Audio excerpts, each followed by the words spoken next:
Olá, boa tarde, sejam todos bem-vindos a esta edição do Redação Hit. Vamos juntos conferir os principais destaques da última semana. O Índice Nacional de Preços ao Consumidor Amplo, considerado a inflação oficial do país, mostra que os preços subiram 0,33% em janeiro. Os dados foram divulgados pelo IBGE. O resultado fica praticamente em linha com as projeções. As expectativas eram de alta de 0,32% no mês e de 4,43% em 12 meses, o que representaria uma aceleração ante 4,26% de dezembro. Em sentidos opostos, a gasolina, com alta de 2,06%, e a luz elétrica residencial, com queda de 2,73% nos preços, foram as principais influências para o índice em janeiro.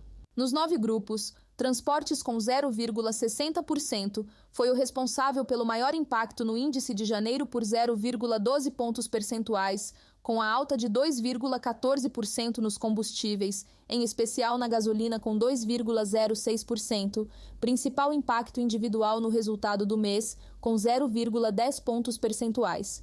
A variação dos demais combustíveis foi etanol com 3,44%, óleo diesel com 0,52% e gás veicular com 0,20%. Além do grupo de transportes já mencionado, veja o resultado dos grupos do IPCA, alimentação e bebidas com 0,23%, habitação com menos de 0,11%, artigos de residência com 0,20%, vestuário com menos de 0,25%, transportes com 0,60%, saúde e cuidados pessoais com 0,70%, despesas pessoais com 0,41%, educação com 0,02% e comunicação com 0,82%. Ainda falando de economia, o valor da cesta básica subiu em 24 das 25 capitais brasileiras em janeiro. É o que aponta a nova pesquisa do Departamento Intersindical de Estatística e Estudos Socioeconômicos. As maiores elevações em destaques estão para Manaus com 4,44%, Palmas com 3,33% e Rio de Janeiro com 3,22%. No mês, São Paulo foi a capital onde a cesta básica registrou o maior valor em R$ 854,37, seguida por Rio de Janeiro em R$ 817,60, Cuiabá em R$ 810,82 e Florianópolis em R$ 806,33. Nas cidades do Norte e do Nordeste, onde a composição da cesta é diferente, os menores valores médios foram registrados em Aracaju, R$ 552,65, Maceió em R$ 592,83, Natal em R$ 595,86 e Recife em R$ 600,09. Segundo o levantamento, o aumento no valor da cesta básica foi provocado pela alta nos preços da carne bovina de primeira, do quilograma da batata, do café em pó, da manteiga e do pão francês. Apenas o arroz, o leite integral e o açúcar registraram queda no período. Quando comparado o custo da cesta e o salário mínimo líquido, após o desconto de 7,5% da Previdência Social, verifica-se que o trabalhador comprometeu, em média, 46% do rendimento para adquirir os produtos alimentícios básicos em novembro. O número representa uma pequena queda em relação ao mesmo período de 2025, quando o percentual ficou em 50%. De acordo com os dados divulgados pelo Banco Central, o sistema de valores a receber já devolveu 13 bilhões e 350 milhões de reais a clientes bancários, mas ainda há 10 bilhões e 270 milhões de reais disponíveis para saques relativos ao dinheiro esquecido. Os brasileiros sacaram em dezembro do ano passado 429 milhões e 180 mil reais em valores esquecidos no sistema financeiro. O SRV é um serviço do Banco Central, o qual o cidadão pode consultar se ele próprio, sua empresa ou pessoa falecida tem dinheiro esquecido em algum banco, consórcio ou outra instituição, como financeiras e corretoras. Para consulta, não é preciso fazer login. Basta informar o cadastro de pessoa física e data de nascimento, ou o cadastro de pessoa jurídica e a data de abertura da empresa, inclusive para empresas encerradas. Caso o resultado seja positivo, é preciso acessar o sistema para verificar quanto de dinheiro há a receber, a origem desse valor, a instituição que deve fazer a devolução e seus dados de contato e outras informações adicionais. Para isso, há a necessidade de login com a conta gov.br nos níveis prata ou ouro e com verificação em 2 etapas habilitada. O Banco Central alerta os correntistas a terem cuidado com golpes de estelionatários, que alegam fazer a intermediação para supostos resgates de valores esquecidos.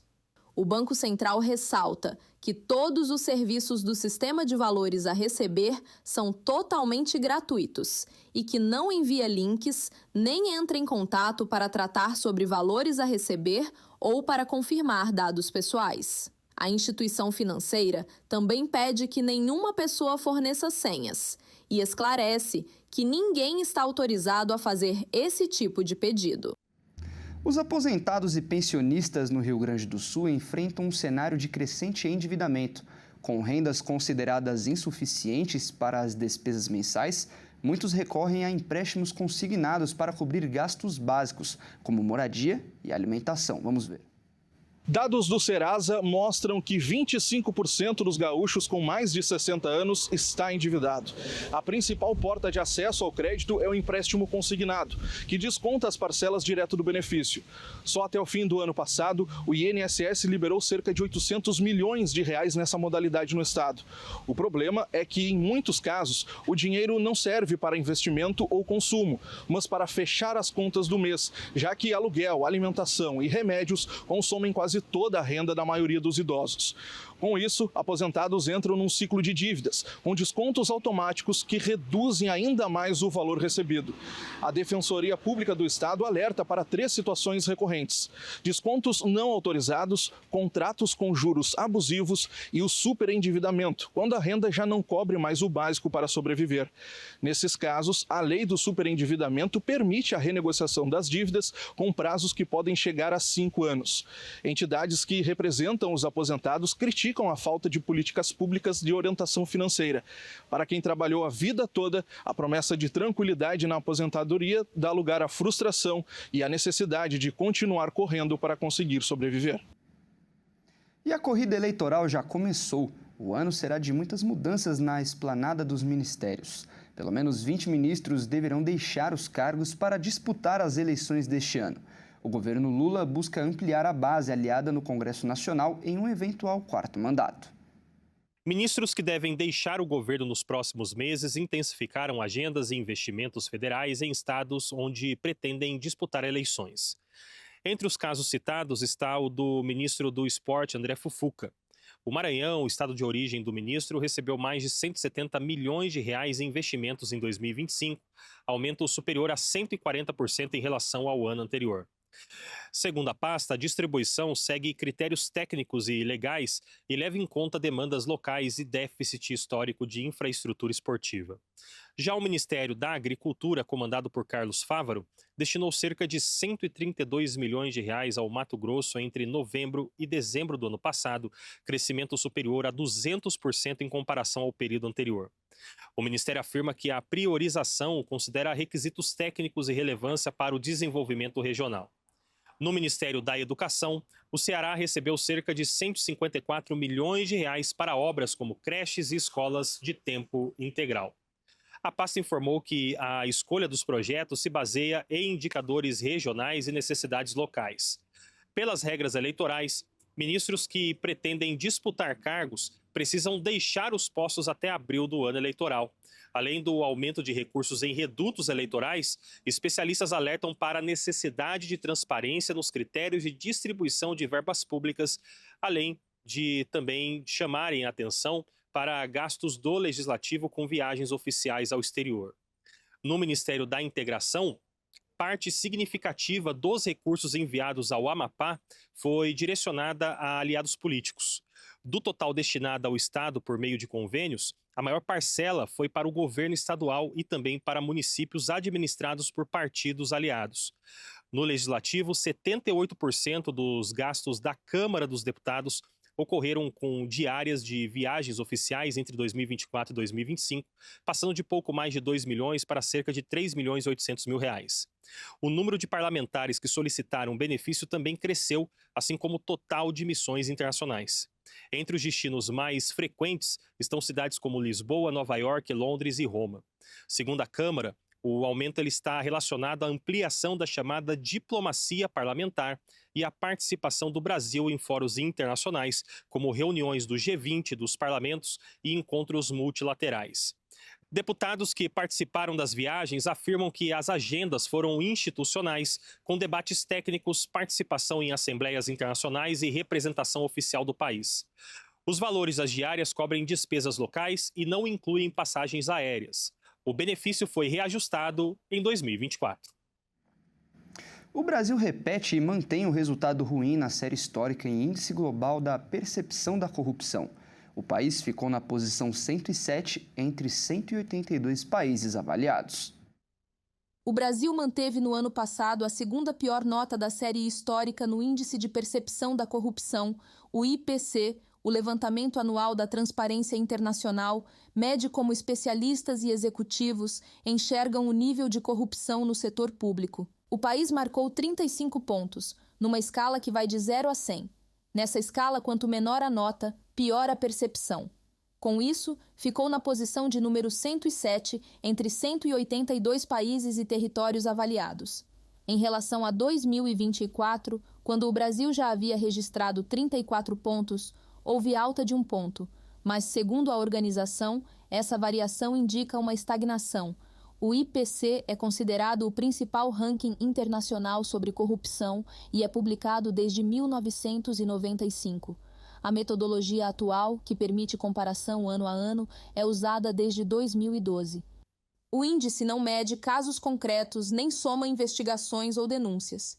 Ele reúne dados de até 13 fontes independentes e captam a percepção de especialistas, pesquisadores, executivos, instituições que acompanham governança e integridade pública.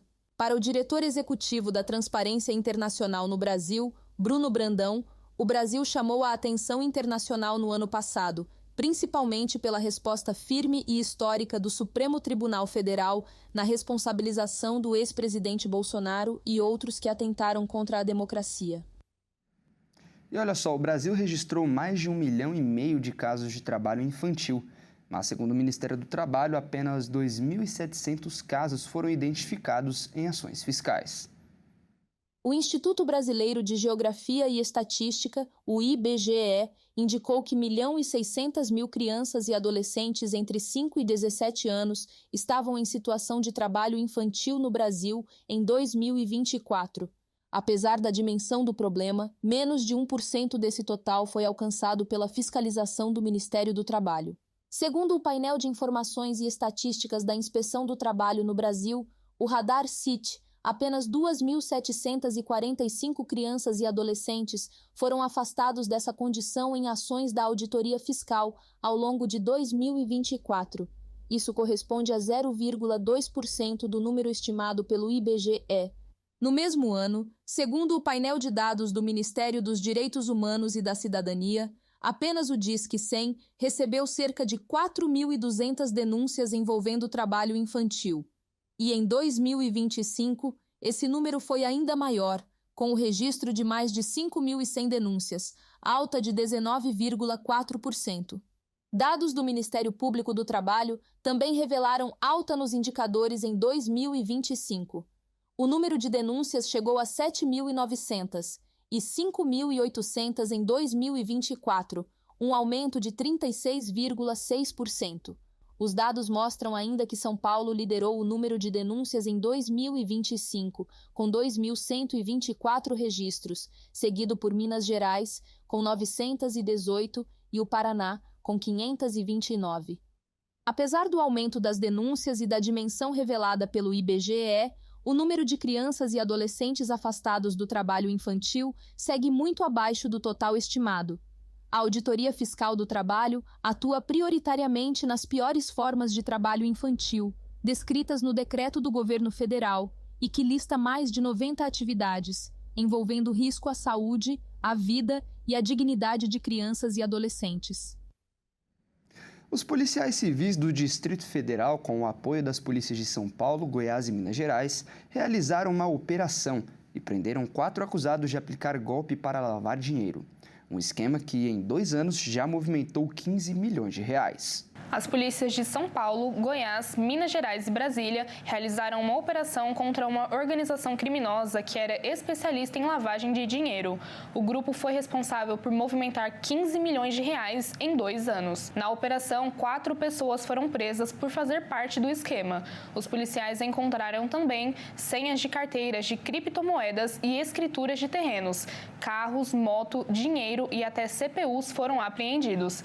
De acordo com a investigação, a forma de agir da quadrilha usava a aplicação de golpes de uma plataforma de ensino, que estimou um prejuízo de R$1 milhão.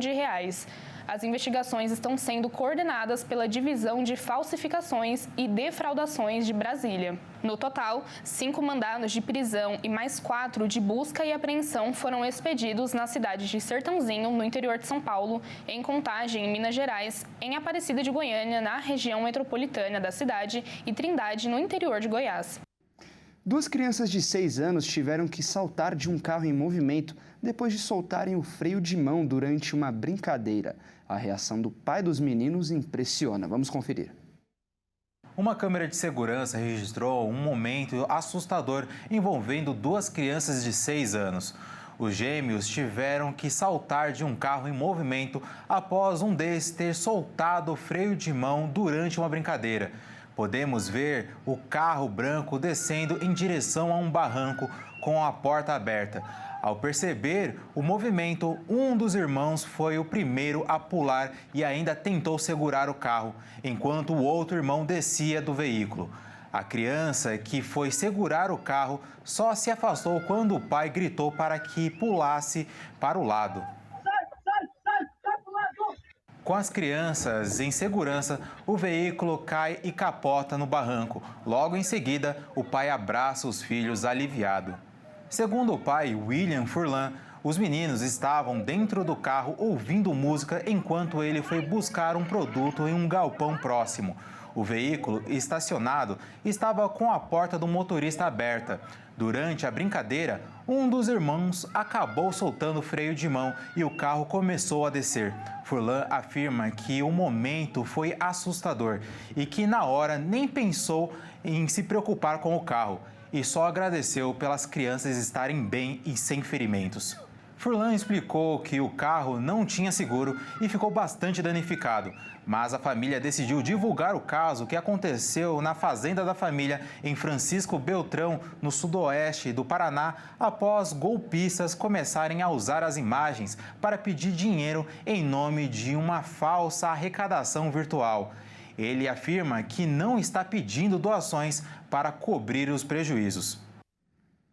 Um homem invadiu o aeroporto de Caxambu, no sul de Minas, e tentou pilotar um helicóptero. A aeronave caiu e o homem fugiu, mas foi encontrado horas depois. Um homem suspeito de tentar furtar e decolar um helicóptero no aeroporto de Caxambu, no sul de Minas, foi preso em São Lourenço horas depois. Segundo a polícia militar, ele disse que invadiu o local para testar a aeronave. O caso aconteceu durante a madrugada. De acordo com o registro policial, o suspeito cortou a tela do alambrado do aeroporto por volta das 11 da noite e teve acesso à área restrita. Ele entrou no helicóptero e permaneceu dentro da cabine por cerca de 1 hora. Pouco depois da meia-noite, acionou a aeronave e tentou levantar voo, mas o helicóptero caiu antes mesmo de sair do solo no estacionamento de aeronaves. De acordo com a PM, o suspeito foi localizado à tarde na casa dele. Ele afirmou ser apaixonado por aeronaves e disse que possui brevet de piloto que está vencido. A polícia informou que o helicóptero é particular e estava em um hangar na hora de tentativa de furto. Um outro homem responsável pelo aeroporto dormia em uma escola de aviação e acordou depois de ouvir o barulho da queda. Ao verificar a situação, encontrou o helicóptero danificado, com vazamento de combustível e o painel ainda ligado. O SAMU realizou buscas dentro do aeroporto, mas nenhuma vítima foi encontrada. Hospitais da região também foram consultados e informaram que ninguém deu entrada com ferimentos após o horário do acidente. O helicóptero pertence a uma empresa de Belo Horizonte e havia pousado em Caxambu no dia 5 de fevereiro. Ainda em Minas Gerais, um carro ligou e andou sozinho. O caso viralizou na internet e assustou a dona. Porém, especialistas revelaram uma falha elétrica que fez tudo isso acontecer. O momento inusitado aconteceu em Uberlândia, Minas Gerais. Um carro que se movimentou sem ninguém ao volante. O caso aconteceu na garagem da Lucélia Pires Targino, de 38 anos. Vamos ver. O carro se ligou, começou a se mover e seguiu em direção ao portão da residência. Assustada, a psicóloga registrou as imagens e publicou nas redes sociais. O vídeo ultrapassou 1 milhão de visualizações e levantou uma suspeita de que algo do outro mundo tinha acontecido. Dias depois, o mistério foi esclarecido por especialistas. Um mecânico avaliou o veículo e afirmou que acúmulo de água provocou a oxidação dos componentes eletrônicos, o que acionou o sistema de partida de forma involuntária. Mesmo com o problema resolvido, o susto falou mais alto. Lucélia decidiu anunciar o carro que foi vendido para um morador da própria cidade, que já sabia a falha e levou o carro no mesmo dia ao mecânico. E veja a seguir, nova lei em São Paulo autoriza o sepultamento de pets em jazigos da própria família. A reportagem completa você confere no próximo bloco.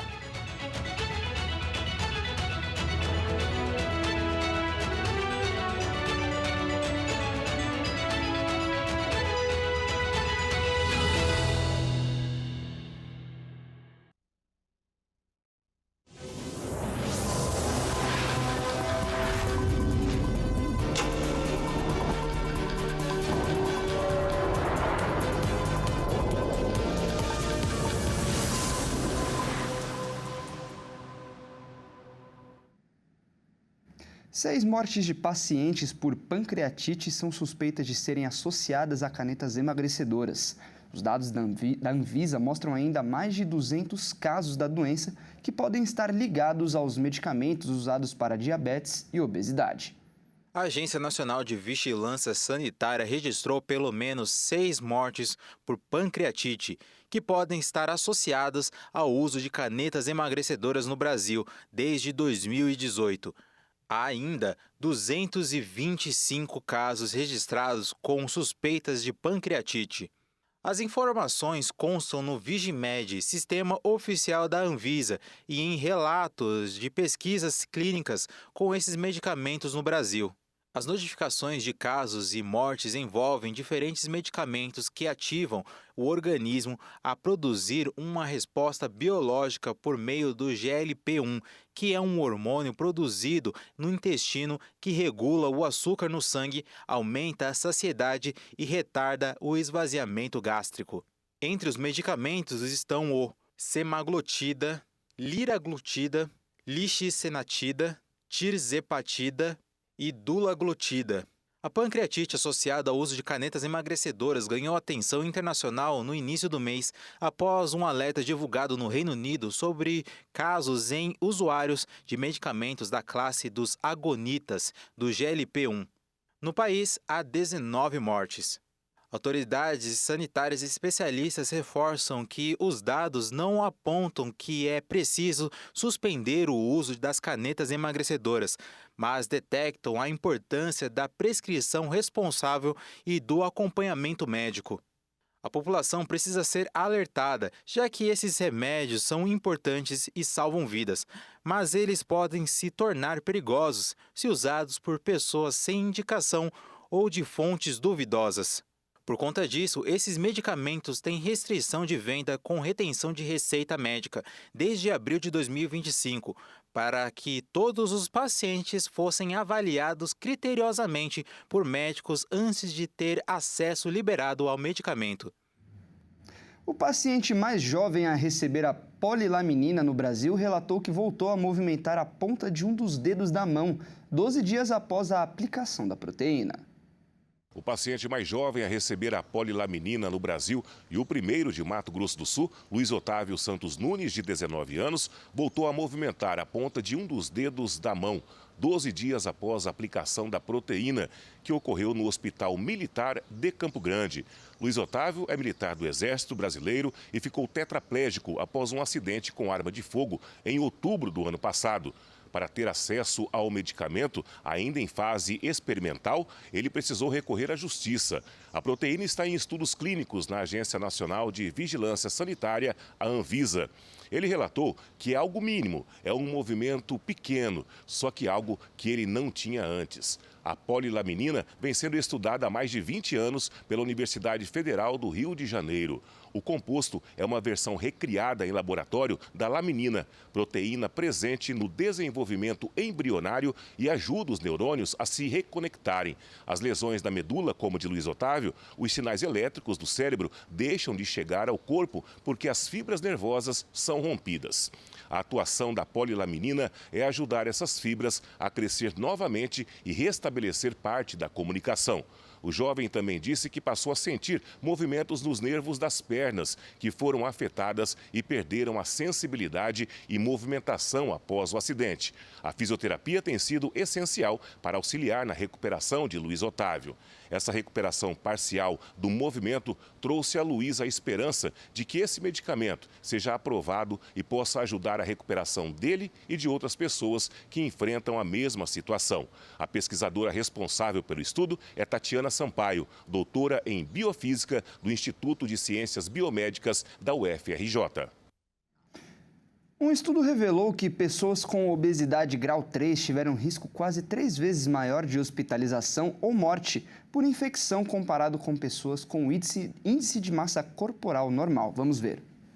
Um estudo com 540 mil pessoas que foi publicado pela revista científica The Lancet mostrou que pessoas com obesidade têm 70% mais risco de complicações por doenças infecciosas. A obesidade aumenta o risco de hospitalização em muitas doenças, mas no caso das infecciosas, ela pode ter sido um fator determinante em 1 em cada 10 mortes no ano de 2023. A pesquisa acompanhou os participantes com obesidade por 14 anos e foi possível avaliar que pessoas com alto índice de massa corporal tinham uma maior chance de hospitalização e risco de morte em doenças como Covid-19, pneumonia, infecções urinárias, infecções respiratórias e outras. Inclusive, o ponto de início do estudo foi o alto índice de mortes entre pessoas com obesidade durante a pandemia de Covid. E foi comprovado que essa relação se expande para outras doenças infecciosas. Os dados mostraram que os riscos aumentam à medida que o peso corporal também aumenta. A pesquisa também mostrou que as diferenças regionais também influenciam nessa relação de obesidade e doenças infecciosas. Os Estados Unidos tiveram um maior nível de mortes associadas a esse quadro. Os bancos de sangue nos hemocentros de São Paulo entraram no período mais crítico do ano. Enquanto o número de doadores despenca devido a vários fatores, a necessidade nos hospitais aumenta bem mais do que é possível atender. Com o feriado prolongado de carnaval às portas, as cadeiras confortáveis que aconchegam os doadores de sangue ficam assim, vazias. E os estoques de sangue nos hemocentros despencam, o que gera uma comoção em busca de novos doadores em várias regiões do Brasil. Em São Paulo, alguns bancos de sangue se articulam com campanhas neste período, justamente para diminuir o grande impacto que essa perda de doadores tem causado. O que acontece? As pessoas vão viajar e muitas dessas viagens acontecem os acidentes. E é justamente nesses acidentes que acontecem as transfusões, as cirurgias. E nas transfusões é realizada as bolsas de sangue que é realizada pelo público em si. Então os pacientes dos hospitais eles dependem único e exclusivamente desse gesto de amor ao próximo, que é a doação de sangue. De acordo com a Organização Mundial da Saúde, para o Brasil ter um banco de sangue estável, é necessário cerca de 17 mil doadores por dia. Mas é exatamente nesse período de feriado prolongado que esse número despenca para um pouco mais de 5 mil doações diárias. Se isso já não fosse ruim o bastante, um outro dado torna ainda mais alarmante. É que exatamente nesse mês de fevereiro, a procura por sangue mais cresce nos hospitais. Acidentes no trânsito, viagens de férias, consumo de bebidas e aumento de doenças. Todas essas questões impactam diretamente nessa queda drástica de doadores de sangue. Já para quem sempre fez sua parte, esse ato nobre soa muito mais valioso para o doador do que para quem recebe a doação. Eu já dou desde 2009, né? E depois da pandemia eu comecei a doar todos os meses, né? Então a gente está sempre aqui fazendo a nossa parte, né? Colaborando, né? Não perde tempo não, porque isso aí é mais gratificante para a gente que doa do que para quem recebe. Para ser um doador é preciso ter entre 16 e 69 anos, ter boas condições de saúde, ter também no mínimo 50 quilos e, se possível, evitar alimentos gordurosos e bebidas alcoólicas antes do procedimento. Apesar do O negativo ser considerado doador universal, todos os tipos sanguíneos são muito bem-vindos para a doação. Mudanças nas regras de doação de sangue estão ampliando o perfil de doadores. A nova orientação permite que pessoas que fazem uso de medicamentos para emagrecer possam doar, desde que atendam critérios clínicos e técnicos de segurança.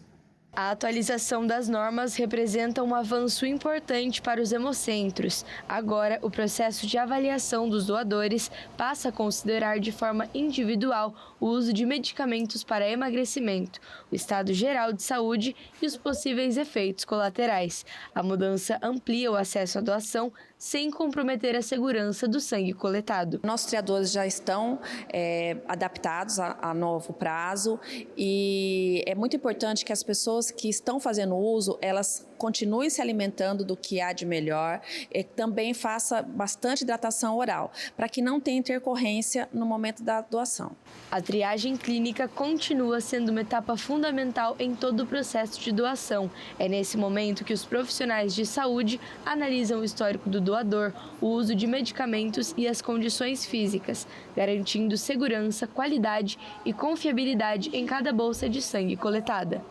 Mesmo com as novas regras, a atenção continua sendo essencial. Para quem faz o uso de medicamentos emagrecedores autorizados pela Anvisa, o prazo mudou para 14 dias. Já para quem faz uso de medicamentos emagrecedores não autorizados, o prazo de inaptidão para doação continua sendo de 6 meses a 1 ano, reforçando a importância da triagem clínica e da segurança no processo de doação.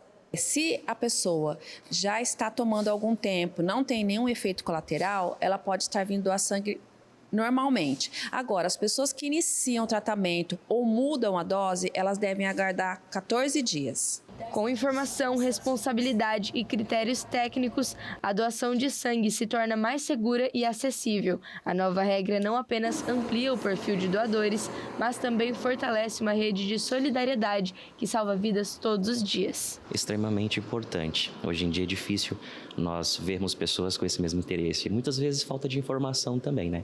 Então, eu aconselho realmente a fazer isso, porque a gente não sabe quantas vidas são salvas através do nosso banco de sangue, né, doado. Então, eu aconselho também todos os jovens a virem fazer a doação, se cuidarem também, porque é uma parte importante, tanto para o seu bem quanto para o bem do próximo.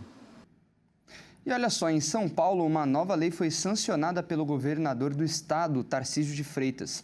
O decreto autoriza o sepultamento de cães e gatos em jazigos da própria família. Em São Paulo, uma nova lei foi sancionada pelo governador do estado, Tarcísio de Freitas. O decreto autoriza o sepultamento de cães e gatos em jazigos da própria família.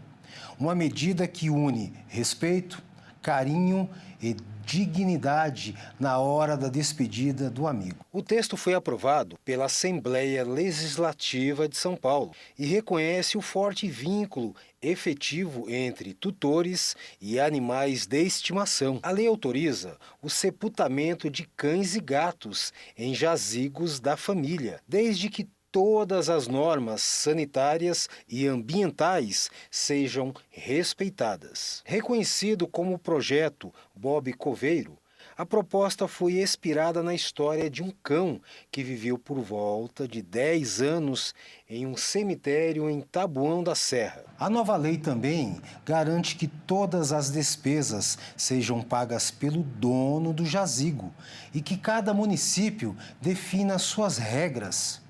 uma iniciativa que traz mais humanidade, respeito e uma despedida digna para quem sempre fez parte da família.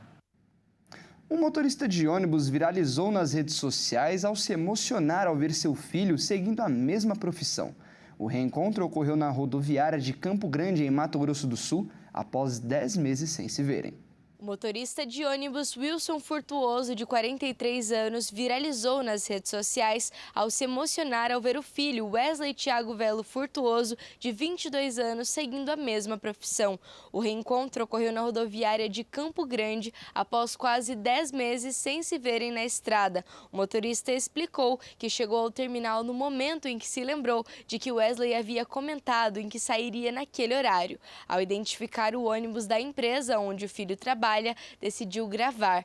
Pouco depois, confirmou que era ele quem conduzia o veículo. A emoção marcou o encontro. Que emoção. O filhão saindo aí, ó, de manhã cedo eu chegando. Ó. Bom dia, meu filho amado. Lindo, maravilhoso. Olha lá, ó. Tchau, pai tá chegando. Tchau. Que legal. Ai, emocionante. Vou falar pra vocês, família, é emocionante isso, é muito emocionante. Você vê um rapaz, né, de 22 anos nesse compromisso, nesse trabalho todo, e depois que eu fiz aquele vídeo lá, foi a primeira vez que nós se encontrou aqui na rodoviária agora, né? É muito emocionante. Eu fico muito honrado e muito grato por ter um filho assim, sem palavras. O vídeo foi compartilhado por páginas de Campo Grande, de outros municípios e de fora do estado, o que resultou em cerca de 9 mil novos seguidores para Wilson nas redes sociais. Além do reencontro, a história de pai e filho chamou a atenção. Os dois sempre mantiveram uma relação próxima. Desde a infância, Wesley acompanhava o pai em viagens de caminhão e carreta, conhecendo a rotina da estrada e o funcionamento da profissão. Após concluir os estudos, decidiu tirar a Carteira Nacional de Habilitação e iniciar a carreira como motorista, seguindo os passos do pai. E agora é hora de falar de esportes aqui no Redação Hit. E a Nayara Rodrigues é quem traz as informações. Boa tarde, Nayara. Boa tarde, Fernando. Boa tarde a todos de casa.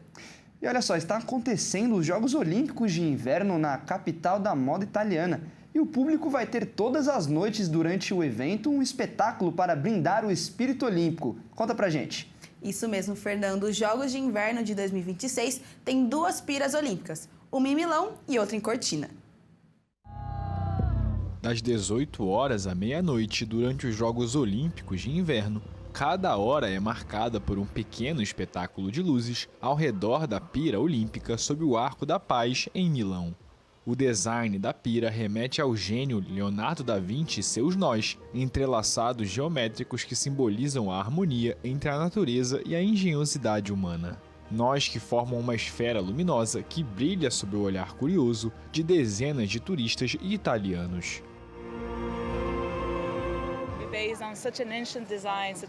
Basear-se em um desenho tão antigo como o Homem Vitruviano tem um aspecto belo, mas também uma grande força ao simbolizar o que talvez devamos alcançar como humanidade: a coordenação e a forma como agimos em relação ao futuro da humanidade.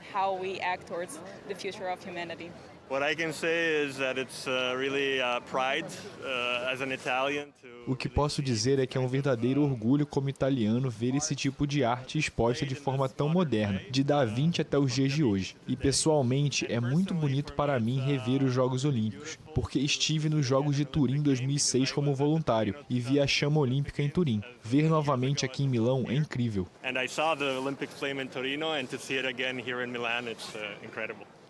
Pela primeira vez, 2 piras olímpicas foram acesas simultaneamente e permanecerão assim durante todo o evento, uma em Milão e a outra na Piazza di Bona, em Cortina. E agora falando sobre futebol, com a vitória do Palmeiras no último derby, o Verdão alcançou um novo recorde em clássicos, não é mesmo? Exatamente. Após a vitória sobre o Corinthians na Neoquímica Arena por 1-0, o Palmeiras fechou a primeira fase do Paulistão 100% em clássicos, vencendo seus 3 rivais paulistas, 2 vezes em casa e 1 vez fora. O Palmeiras venceu o derby em Itaquera e encerrou a primeira fase do Paulistão com 100% de aproveitamento em clássicos. A vitória de ontem contra os corintianos por 1-0 se soma aos triunfos por 3-1 contra o São Paulo e por 1-0 contra o Santos. 3 vitórias, 5 gols marcados e apenas 1 sofrido. A vitória no derby, inclusive, ajudou a equipe de Abel Ferreira a deixar para trás alguns fantasmas da última temporada, quando foi derrotado pelo rival em 2 ocasiões. O Palmeiras também encerrou um jejum de mais de 3 anos ao vencer o Corinthians. A última vitória na casa do arquirrival havia sido em agosto de 2022, também por 1-0. Desde então, eram 6 partidas com 4 empates e 2 derrotas. A campanha do Verdão, com ótimo aproveitamento em clássicos, garantiu a classificação antecipada ao mata-mata com uma rodada de antecedência. Isso abre a possibilidade para Abel Ferreira poupar algumas peças da equipe, que repetiu a escalação nos 2 últimos compromissos. A repetição mostra que o treinador está próximo de encontrar a escalação considerada ideal para a temporada. Vitor Roque e Flaco Lopes, artilheiros em 2025, voltaram a ter sequência juntos. A manutenção de uma formação fixa chega em bom momento para a equipe, pouco antes do início da fase eliminatória do Paulistão. A chegada de John Arias, por sua vez, amplia as opções da comissão técnica, principalmente no ataque, setor que segue sem Paulinho e que perdeu Facundo Torres vendido para o Austin FC. O Verdão vai terminar a primeira fase como o melhor colocado entre os rivais. Com 15 pontos e em segundo lugar, o Alviverde não poderá ser alcançado por seus adversários a uma rodada do fim. Além disso, é o único entre os 4 que já está classificado para o mata-mata. As quartas de final do Paulistão vão ocorrer no final de semana do dia 22. O Palmeiras ainda precisa esperar a definição da tabela final para conhecer o seu adversário. E eu fico por aqui, Fernando. Ótimo domingo a todos e até mais. Tá certo, Nayara. Muito obrigado pelas informações. Ótimo domingo para você também. Bom, e esta edição fica por aqui. Eu agradeço demais a sua companhia. Se quiser rever alguma das nossas reportagens, é só acessar o canal Jornalismo Hit TV no YouTube. Ótimo domingo e até mais.